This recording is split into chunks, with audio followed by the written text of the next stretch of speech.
আজকে তো 2টা বাজে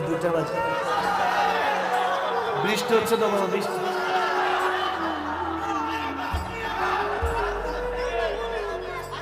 আমি চট্টগ্রামের এরকম পাগলামি আমার জীবনে ভুলবো না। এই চট্টগ্রামের ভালোবাসা আমার মনে থাকে, আল্লাহ কবুল করুন। যারা নবীর জন্য আল্লাহর জন্য সারা রাত কাটাতে রাজি, আজকে যে এখানে বসেছি কোনো টেনশন ডিপ্রেশন আছে আছে? সত্যিকারের হাকিকতের ভালোবাসায় যুবক প্রেমিক হতে হবে। ওই রাতের বেলায় যে গুড নাইট এসএমএস করবে ওইটার জন্য আশা করে বসে লাভ নেই। যারাই বলবে তুমি চাঁদের মতো সুন্দর, মিথ্যুক যে বলছে সেও মিথ্যুক, যে শুনছে সেও মিথ্যুক, ঠিক না? সকালবেলায় গুড মর্নিং এসএমএস না আসলে তো ঘুমই হয় না, ঘুম থেকে উঠি না।